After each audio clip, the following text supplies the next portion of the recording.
Bismillahirrahmanirrahim. Assalamualaikum warahmatullahi wabarakatuh.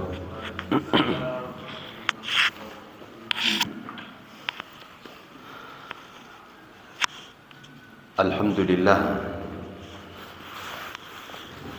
hamdan katsiran tayyiban mubarakan fihi mubarakan alaihi kama yuhibbu rabbuna wa yardah. أشهد أن لا إله إلا الله وحده لا شريك له وأشهد أن محمدا عبده ورسوله اللهم صل وسلم وبارك على نبينا محمد وعلى آله وأصحابه ومن تبعهم بإحسان ila yaumiddin, amma ba'd.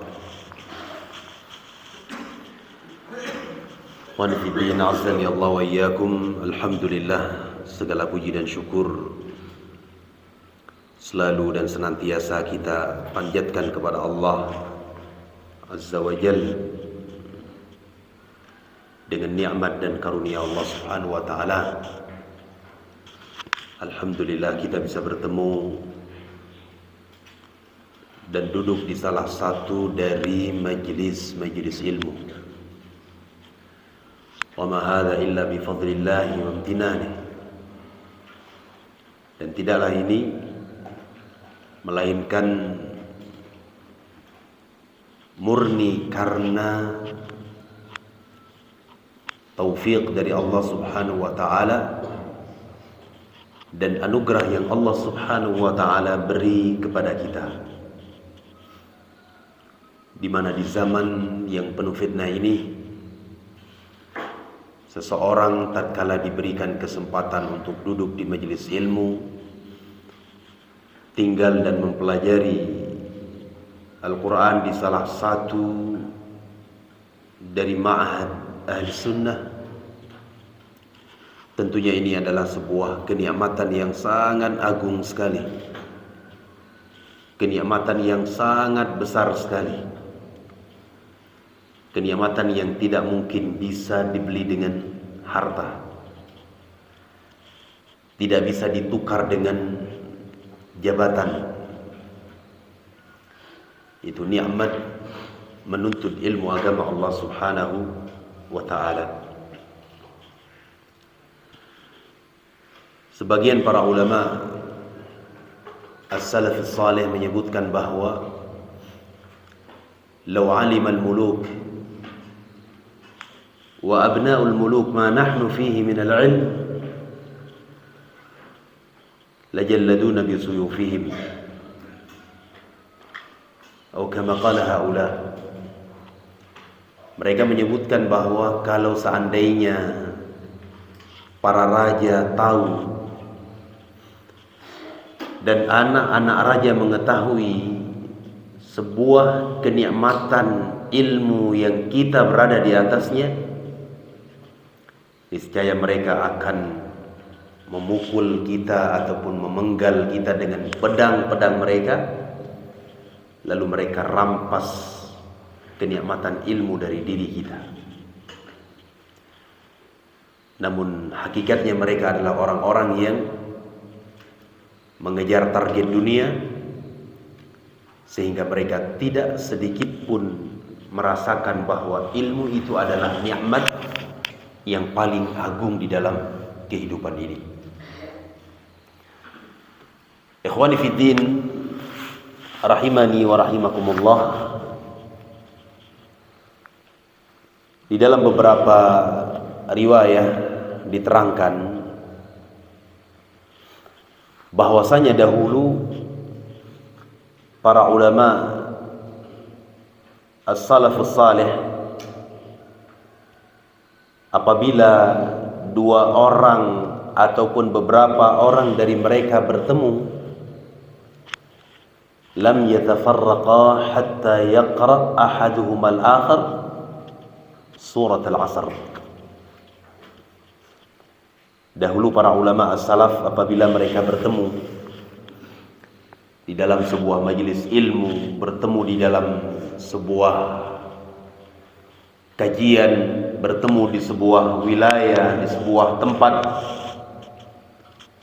mereka tidak mau berpisah sampai salah seorang dari mereka atau masing-masing dari mereka membaca sebuah surat yang sangat agung di dalam Al-Quranul Karim, yaitu surah Al-Asr. Mereka membaca surat itu dikarenakan nasihat-nasihat yang ada di dalam surat Al-Asr yang sangat menyentuh kalbu seorang hamba, terkhusus orang-orang yang menuntut ilmu. Dan ini sudah menjadi kebiasaan mereka. Setiap kali bertemu, lalu kemudian ingin berpisah dengan saudaranya, masing-masing dari mereka membaca surat Al-Asr. Allah tabaraka wa ta'ala berfirman, wal 'asr innal insana lafi khusr. Demi masa, kata Allah. Di dalam ayat ini Allah Azza wa Jalla bersumpah dengan masa, dengan waktu.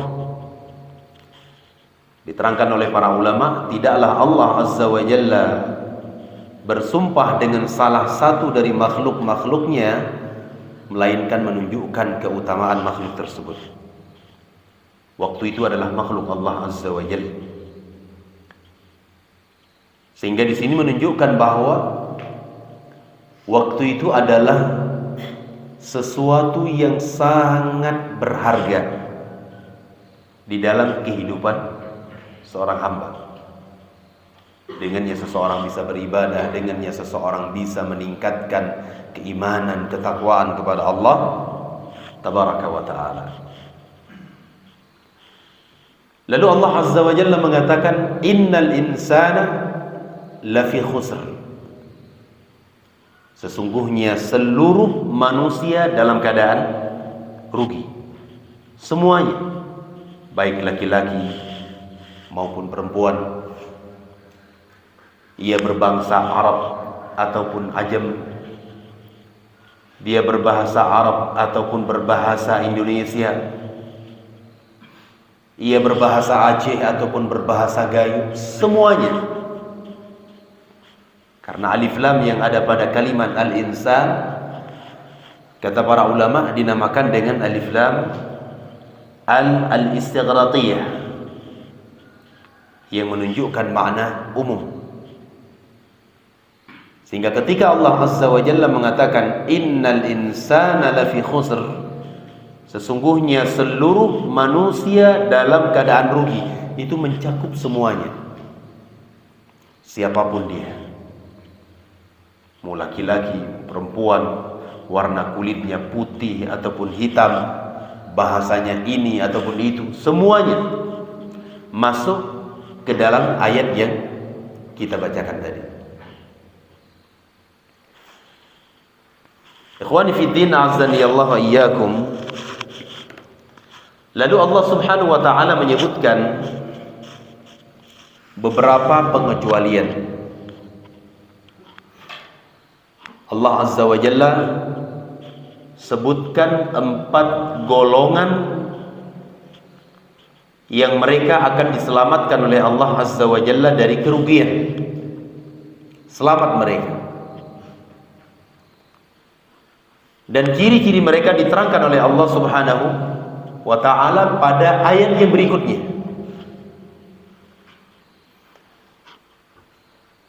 Allah tabaraka wa ta'ala berfirman, illal ladzina amanu. Ini golongan yang pertama, kecuali orang-orang yang beriman. Disebutkan oleh para ulama, orang-orang yang beriman di sini adalah orang-orang yang berilmu. Mengapa? Karena sebuah keimanan tidak akan mungkin bisa tercapai keimanan seorang hamba tidak mungkin bisa terrealisasi, tidak mungkin terwujud kecuali adanya ilmu. Gak mungkin seseorang itu dikatakan beriman kepada Allah Azza wa Jalla. Tidak mungkin seseorang itu bisa dikatakan bertakwa kepada Allah Azza wa Jalla kalau ia tidak memiliki ilmu. Tidak mungkin. Tidak ada seorang manusia tiba-tiba dikatakan dia adalah seorang yang beriman sekali. Ia adalah orang yang bertakwa sekali. Bagaimana mungkin dia bisa beriman? Bagaimana mungkin dia bisa bertakwa kepada Allah Azza wa Jalla kalau ia tidak punya ilmu? Maka dari sini para ulama menyebutkan tentang pentingnya ilmu di dalam kehidupan kita.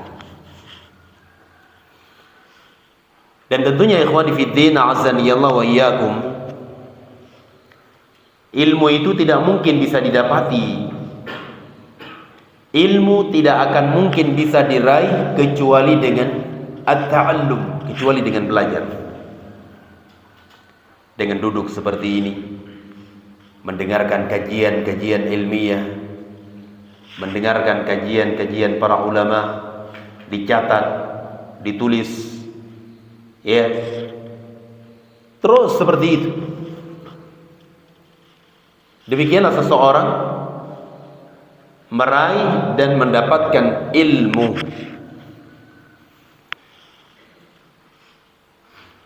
Dan banyak sekali ayat-ayat di dalam Al-Quranul Karim maupun ahadits Rasulullah sallallahu alaihi wasallam yang menghasung kita untuk mempelajari agama Allah Subhanahu wa taala. Banyak sekali ayat di dalam Al-Quranul Karim. Demikian pula hadis Nabi alaihi salatu wassalam. Datang dalam beberapa riwayat menjelaskan tentang keutamaan mempelajari ilmu. Tentunya tidaklah Allah ataupun Rasulnya menjelaskan tentang keutamaan menuntut ilmu kecuali ilmu itu penting, kecuali ilmu itu sangat berharga di dalam kehidupan kita. Rasul sallallahu alaihi wasallam mengatakan, "Man salaka tariqan yaltamisu fihi ilman, sahhalallahu lahu bihi tariqan ilal jannah." Barang siapa menempuh sebuah jalan untuk menuntut ilmu agama Allah tabaraka wa ta'ala, maka Allah subhanahu wa ta'ala akan mudahkan baginya jalan menuju surga Allah tabaraka wa ta'ala. Di dalam hadis ini menjelaskan kepada kita tentang pentingnya berilmu, pentingnya mempelajari agama Allah subhanahu wa ta'ala, karena mempelajari ilmu tersebut adalah salah satu cara ataupun jalan yang akan membawa seorang hamba ke dalam surga Allah subhanahu wa ta'ala. Dan kita semuanya yang ada di tempat ini, cita-cita kita adalah semuanya di dalam surga. Cita-cita kita, keinginan setiap hamba itu adalah ia bisa masuk ke dalam surga Allah azza wa jalla dan bisa merasakan kenikmatan-kenikmatan yang ada di dalamnya. Masing-masing dari kita pasti ada keinginan seperti ini. Tentunya keinginan kita tersebut tidak semudah kita membalikkan telapak tangan kita. Butuh pengorbanan, butuh yang namanya amal, butuh yang namanya perjuangan dari kita. Salah satu yang bisa kita lakukan adalah dengan cara mempelajari agama Allah subhanahu wa ta'ala. Ikhwani fiddin azani Allah wa iyyakum, mengapa kita penting belajar? Ya, kata para ulama, dengan kita mempelajari ilmu, kita akan bisa mengenal Allah Tabaraka wa Ta'ala dengan sebenar-benar pengenalan. Dan itu pasti.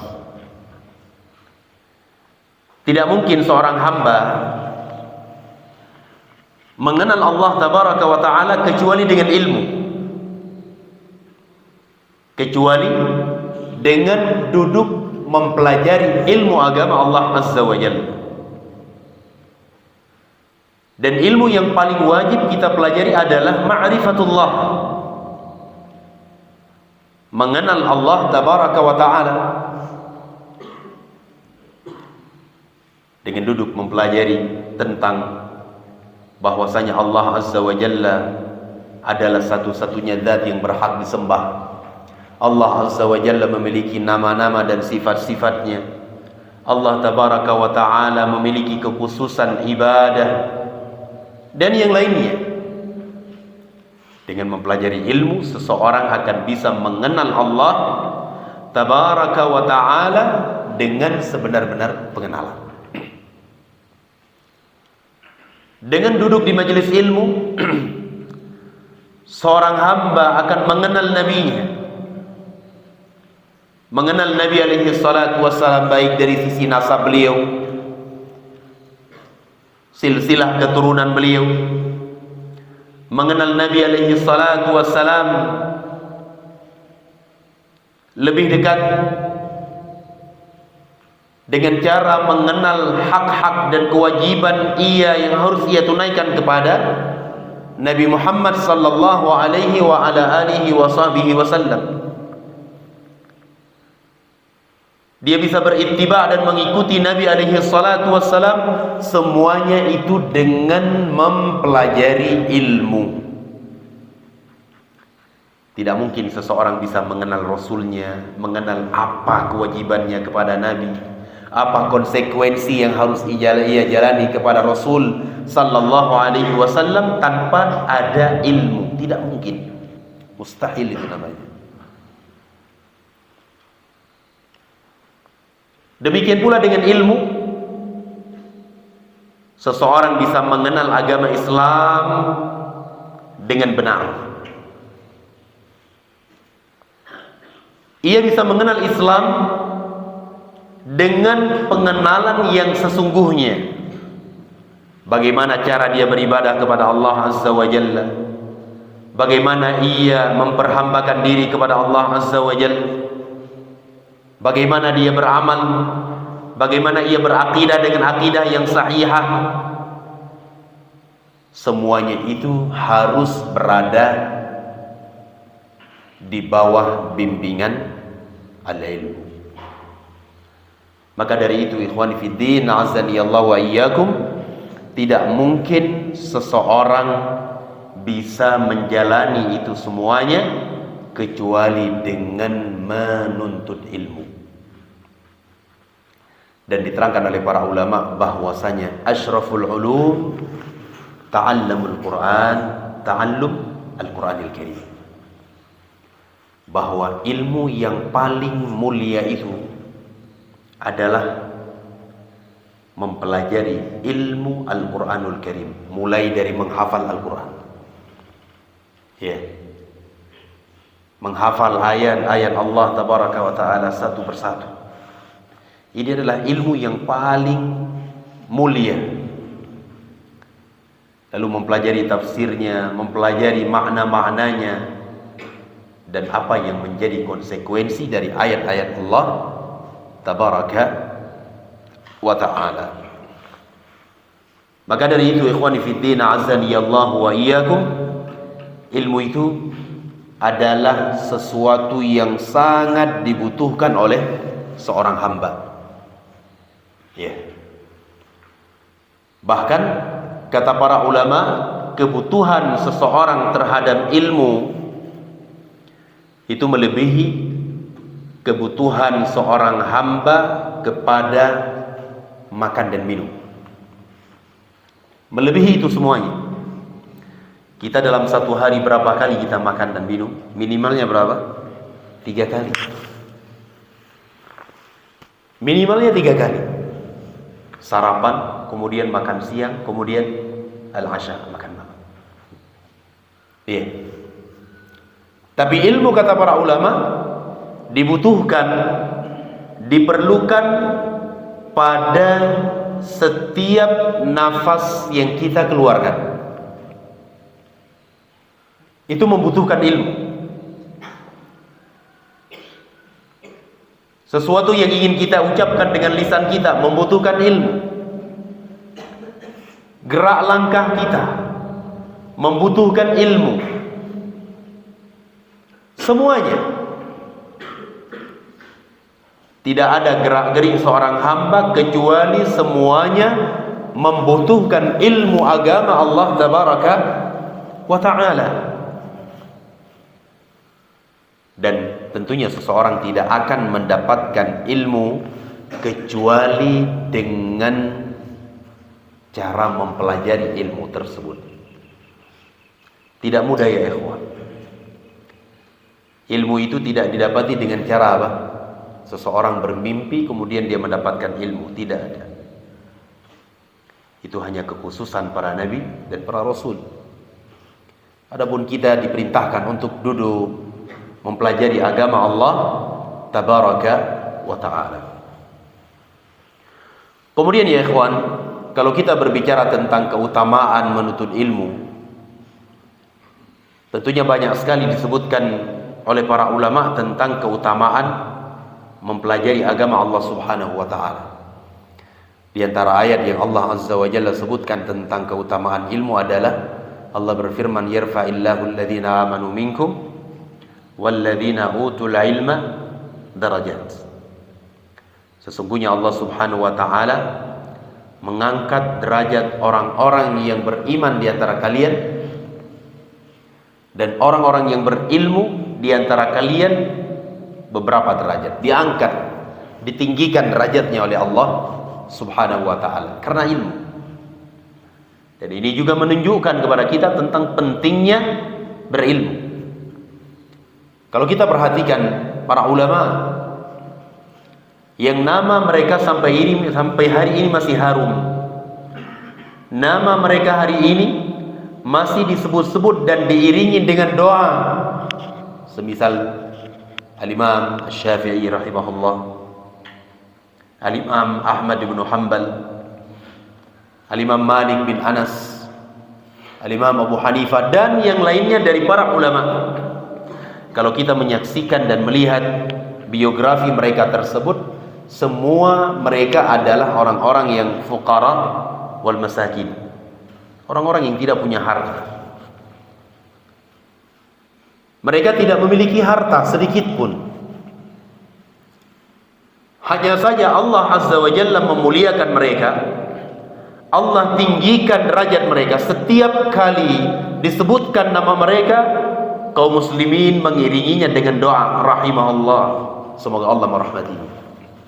Kenapa Allah tinggikan derajat mereka? Jawabannya adalah karena ilmu. Maka dari itu ikhwani fiddin azzani Allah wa iyyakum, hendaknya kita senantiasa mempelajari agama Allah Subhanahu wa Ta'ala dan menghafal Al-Quran. Itu adalah pondasi yang paling mendasar di dalam menuntut ilmu. Dan di dalam kesempatan ini saya ingin ingatkan kepada diri saya pribadi dan kepada antum sekalian, terkhusus tulab yang ada di ma'had ini, ya, jangan dikira bahwa dengan selesainya mempelajari ataupun dengan selesainya menghafal Al-Quranul Karim itu menunjukkan kalian sudah berada di puncak karir kalian di dalam menuntut ilmu. Ini kesalahan sebagian penuntut ilmu, penghafal Al-Quranul Karim. Mereka kira sudah selesai Al-Quran berarti sudah selesai belajar. Tidak demikian. Makanya kita dapati sebagian tulab, terkhusus tahfidzul Quran, selesai Al-Quranul Karim langsung dia berpikir, saya mau menjadi imam di masjid di sebuah tempat. niatnya bagus. Ya, saya sudah selesai Al-Quranul Karim, saya mau mengajar tafsir dan yang lainnya, atau saya sudah selesai belajar. Tidak. Justru kata para ulama bahwa Al-Quran itu adalah modal dasar di dalam menuntut ilmu. Modal yang paling pertama di dalam menuntut ilmu itu Al-Quran. Jadi jangan dikira bahwa selesai Al-Quran sudah selesai dengan ma'had, saya tidak belajar lagi. Ditanya, kenapa engkau tidak belajar lagi? Kenapa engkau tidak lagi duduk di majelis ilmu? Dia menjawab, saya sudah selesai Al-Quran. Tidak demikian. Coba lihat para ulama. Para ulama sebelum mereka mempelajari banyak bidang ilmu di dalam agama kita ini, apa yang paling pertama mereka lakukan? Menghafal Al-Quranul Karim dan mempelajari adab. Belajar Al-Quran dan adab-adab di dalam Islam.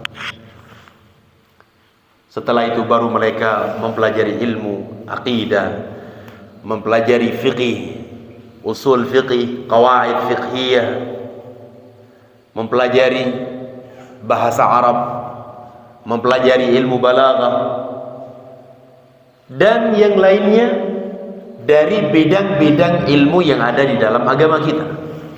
Modal yang paling pertama adalah Al-Quranul Karim. Ya. Sehingga nanti jangan beranggapan bahwa kalau sudah selesai Al-Quran, sudah selesai syahadah, sudah selesai, sudah aman.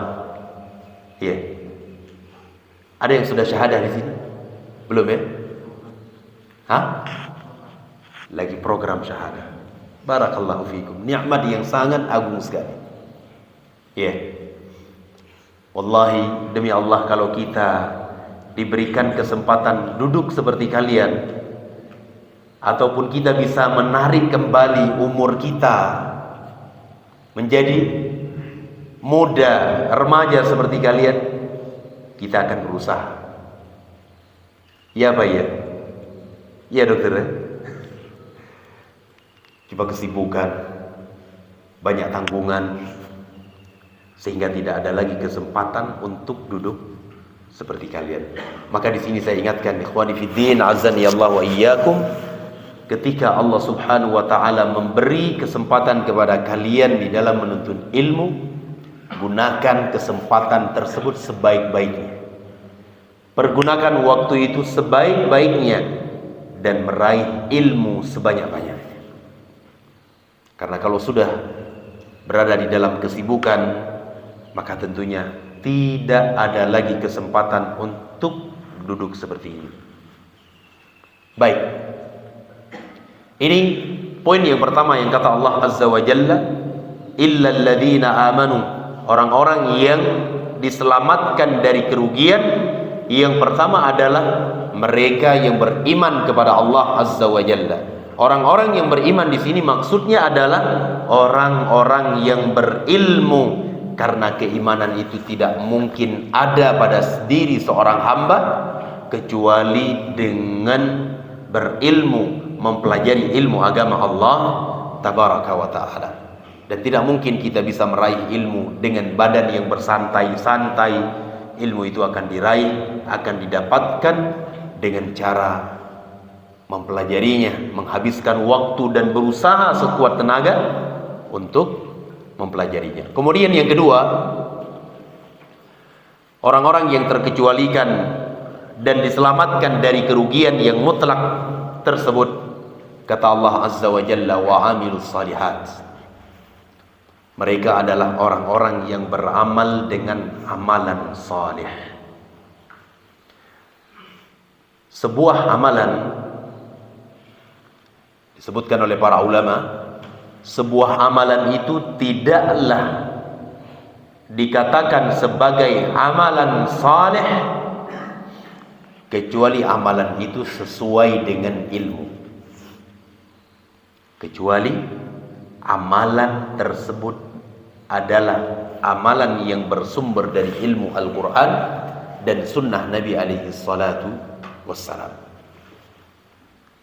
Nah, dari sini, dari ayat yang kita bacakan tadi, wa amilus shalihat, kita bisa memahami dan bisa menarik sebuah kesimpulan bahwa ilmu tersebut dicari, salah satu tujuannya adalah untuk diamalkan,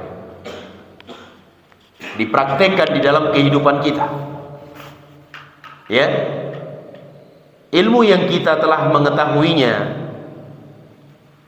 kita duduk di majelis ilmu mempelajari satu persatu tentang hukum syariat Allah Azza wa Jalla. Setelah kita mengetahuinya, kita dituntut untuk beramal, dan itu sudah menjadi kewajiban. Ya, sudah menjadi kewajiban setiap hamba.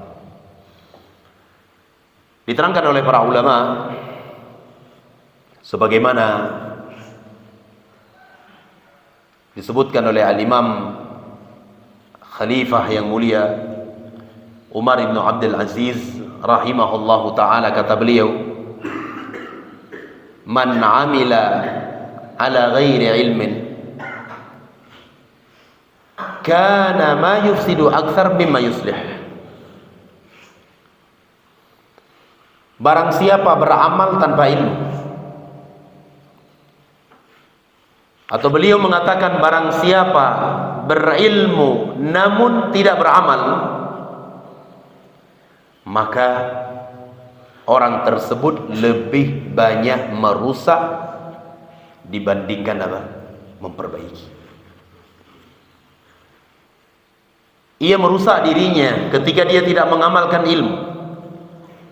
Ia menghancurkan dirinya dan menjerumuskan dirinya kepada kehancuran tatkala ia tidak mengamalkan ilmu agama Allah Subhanahu wa ta'ala. Maka dari itu Allah Azza wa Jalla menyebutkan kepada kita bahwa golongan orang yang selamat dari kerugian adalah mereka yang mengamalkan ilmu mereka. Hari ini kita mengetahui sebuah perkara tentang halal dan haram. Yang ini halal, amalkan. Ya, hari ini kita mendengar sebuah ayat ataupun hadis Nabi alaihi salatu wassalam tentang sebuah perkara yang haram, tinggalkan perkara tersebut sebagai bentuk pengamalan seorang hamba terhadap ilmu. Ya. Disebutkan oleh Imam Yahya ibn Mu'adz rahimahullahu ta'ala, al-ilmu wal-amal qarinani la yanfa'u ahaduhuma illa bi sahibihi. Kata Imam Yahya ibn Mu'adz rahimahullahu ta'ala, ilmu dan amal itu adalah qarinani, ibarat dua saudara, dua teman yang saling bersinergi, yang saling bekerja sama. Tidak akan bermanfaat salah seorang dari mereka kecuali ada saudaranya. Dua perkara yang tidak mungkin bisa dipisahkan, ilmu dan amal, tidak mungkin bisa dipisahkan. Dan keduanya tersebut saling memberikan manfaat. Seseorang beramal tanpa ilmu la yanfa', tidak akan bermanfaat. Dan juga seseorang berilmu tanpa amal la yanfa', tidak akan bermanfaat. Demikian ikhwani fi din, azanillah wa iyyakum. Ya,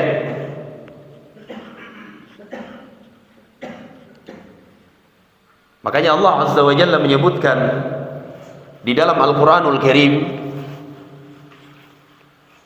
sebagai bentuk ancaman terhadap orang-orang yang mereka tidak beramal dengan ilmu. Di dalam ayat yang setiap hari kita baca, bahkan kita baca pada setiap rakaat salat. Surat apa itu?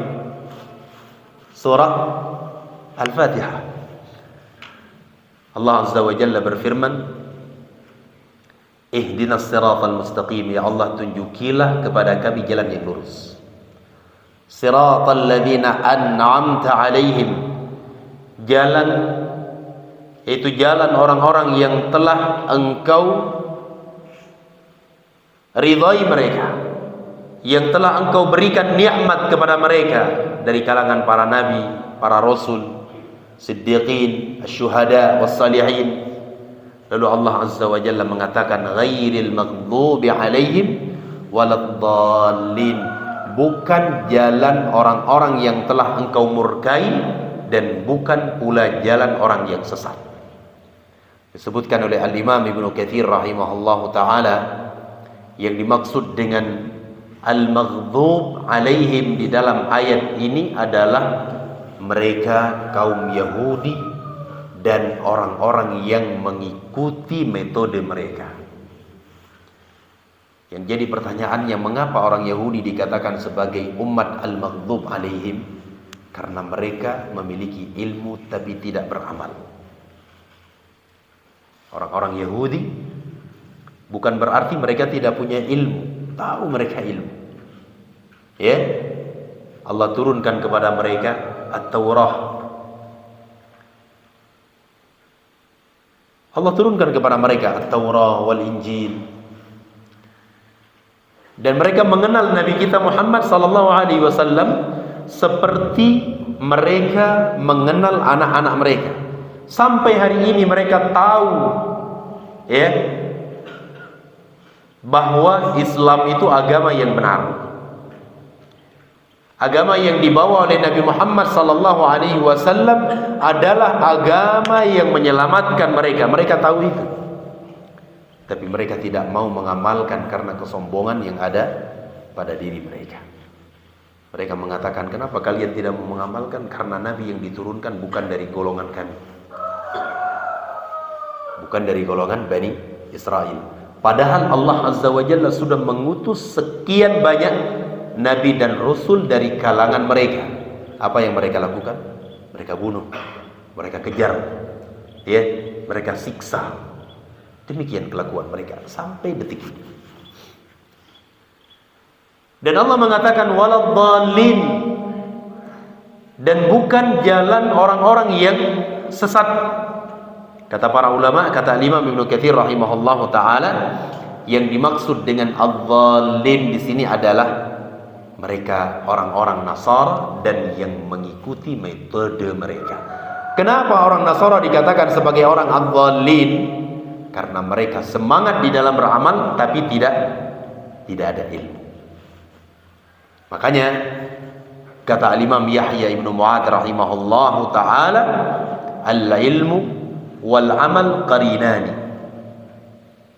Ilmu dan amal itu ibarat dua saudara yang saling bekerja sama, yang saling bersinergi di antara mereka, di mana salah seorang dari mereka tersebut tidak akan berfungsi, tidak akan bermanfaat kecuali ada salah satu yang lainnya. Tidak mungkin bisa dipisahkan. Ya. Kata al-Imam sahabat yang mulia Abu Darda radhiyallahu taala anhu, beliau mengatakan la yakunur rajulu aliman hatta yakuna bihi amila. Seseorang itu tidaklah dikatakan berilmu sampai ia benar-benar beramal dengan ilmu ia tersebut. Ya. Seseorang sebanyak apapun ilmu yang dia miliki, ia tidak bisa dikatakan sebagai orang yang alim, tidak mungkin. Sampai ia beramal dengan ilmu tersebut. Ya. Sampai benar-benar beramal dengan ilmu. Ya. Kalau dia tidak beramal dengan ilmu, maka percuma dia menuntut ilmu agama Allah Subhanahu wa taala. Baik. Hal yang serupa juga disebutkan oleh Al-Imam Khatib Al-Baghdadi rahimahullahu ta'ala. Kata beliau, kama la tanfa'ul amwalu illa biinfaqiha, kadzalika la tanfa'ul ulum illa liman 'amila biha. Coba perhatikan kata beliau, kata Al-Imam Al-Khatib Al-Baghdadi rahimahullahu ta'ala, sebagaimana harta seorang hamba tidak bermanfaat kecuali dengan berinfak, maka demikian pula dengan ilmu tidak akan berfaedah, tidak akan bermanfaat kecuali ilmu tersebut diamalkan oleh pemiliknya. Harta yang kita miliki, sebanyak apapun harta yang kita punya tersebut, kalau kita tidak infakkan di jalan Allah Azza wa Jalla, maka tidak ada faedahnya, tidak akan bermanfaat. Demikian pula ilmu. Seseorang menghafal Al-Quran, menghafal hadis Nabi, mempelajari ulum syar'iyah, semua bidang ilmu dia pelajari, namun tidak diamalkan, maka tidak akan bermanfaat baginya. Maka dari itu, ikhwani fiddin, azani Allah wa iyyakum, bersemangatlah di dalam mengamalkan ilmu agama Allah Subhanahu wa ta'ala.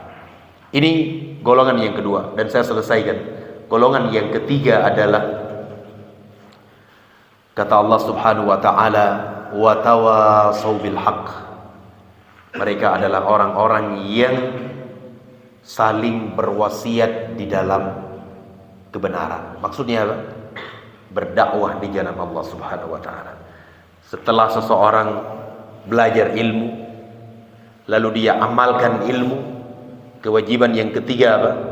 Mendakwahkan ilmu. Ini kewajiban ya ikhwan. Ini kewajiban. Tentunya seseorang melakukannya sesuai dengan kemampuan yang ia miliki. Berdakwah, menyampaikan ilmu. Apa yang bisa kita sampaikan, kita sampaikan. Kata Nabi alaihi salatu wassalam, "Ballighu anni walau ayah." Sampaikan dariku walaupun satu ayat. Ini kewajiban setelah seseorang mempelajari ilmu, mengamalkan ilmu, lalu dia dakwahkan ilmu tersebut, dia sampaikan kepada umat. Ya. Dan tentunya seorang kepala keluarga misalnya, kewajiban yang paling ringan bagi ia adalah ia menyampaikan ilmu tersebut kepada keluarganya, kepada istri dan anak-anaknya. Ya. Makanya Imam Asy-Syafi'i, Imam Ahmad bin Hanbal rahimahullahu taala mengatakan, al-ilmu la ya'diluhu syai'. Ilmu itu tidak ada sesuatu apapun yang bisa menandinginya. Idza sahhat niyyatuh, kalau niat orang tersebut benar. Ditanyakan kepada beliau, bagaimana seseorang bisa dikatakan benar niatnya di dalam menuntut ilmu? Beliau mengatakan, yanwi raf'al jahl an nafsihi wa an ghairihi. Ia meniatkan di dalam menuntut ilmu tersebut dalam rangka untuk mengangkat kejahilan pada dirinya dan kejahilan pada orang lain dengan cara berdakwah, menyampaikan ilmu tersebut. Kemudian yang keempat, yang terakhir adalah as-sabru 'ala al-adabi wa tawasaw bis-sabr, kata Allah. Hendaknya mereka saling berwasiat di dalam kesabaran. Ikhwani fiddin, azani Allah wa iyyakum, menuntut ilmu itu butuh kesabaran karena berat. Ya, harus meninggalkan keluarga, ya, meninggalkan kampung halaman, meninggalkan rumah. Terkadang kita harus jauh dari makanan-makanan yang kita sukai, jauh dari orang-orang yang kita cintai. Dibutuhkan kesabaran. Belum lagi ujian yang datang dari sekitar kita, teman-teman kita. Terkadang ada yang usil, ada yang mengganggu dan yang lainnya. Butuh yang namanya sabar. Sabar di dalam belajar. Karena akhir dari sebuah kesabaran tersebut adalah sebuah kemenangan dan kebaikan. Seseorang menuntut ilmu tanpa kesabaran, la yanfa, tidak akan bermanfaat.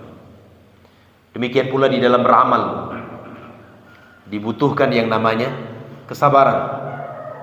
Demikian pula di dalam berdakwah di jalan Allah Azza wa Jalla butuh yang namanya kesabaran.